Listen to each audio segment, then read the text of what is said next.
হে everyone, কেমন আছো সবাই? তো আজকে সন্ধ্যে স্ন্যাক্স হিসাবে আমি বানাতে চলেছি চিকেন পকোড়া। তো চলো তোমরা দেখতে থাকো।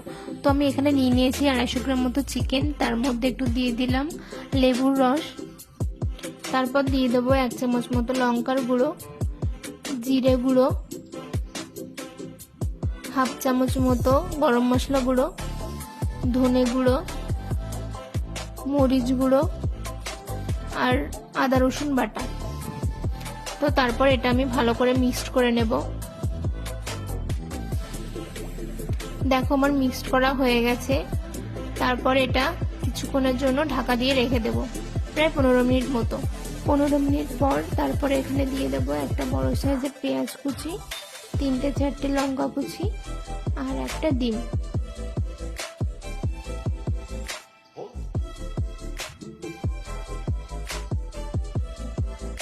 তারপর দিয়ে দেব 2 চামচ মতো বেসন আর 3 চামচ মতো চালের গুঁড়ো।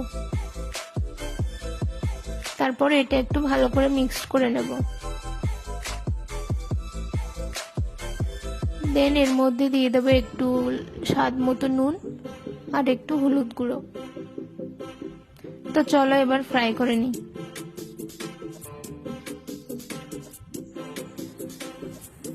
তো দিয়ে দিলাম পরিমাণ মতো সাদা তেল।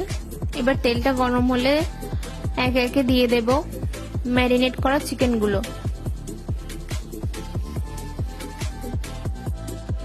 আজ আমি চিকেন পকোড়া একটু পেঁয়াজও অ্যাড করেছি। সাধারণত চিকেন পকোড়ায় কেউ পেঁয়াজ দেয় না, তো আজকে একটু দিলাম অন্যরকম স্বাদের জন্য। তো দেখো এক সাইড ভাজা হয়ে গেছে। তো এবার আমি একটু এটা উল্টে দিই আর এটা একটু লাল লাল করে ভেজে নেব। আর এদিকে একটু চাও বসিয়ে দিয়েছি। তো ব্যাস, এবার হয়ে গেছে আমার পুরোটা কমপ্লিট। আর এবার আমি তুলে নেব।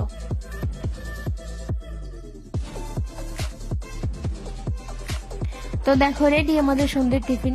আর ভিডিওটা ভালো লাগলে একটা লাইক করে দিও। আর হ্যাঁ, এটা খেতেও কিন্তু খুবই ভালো হয়েছিল, তোমরা বাড়িতে ট্রাই করতে পারো।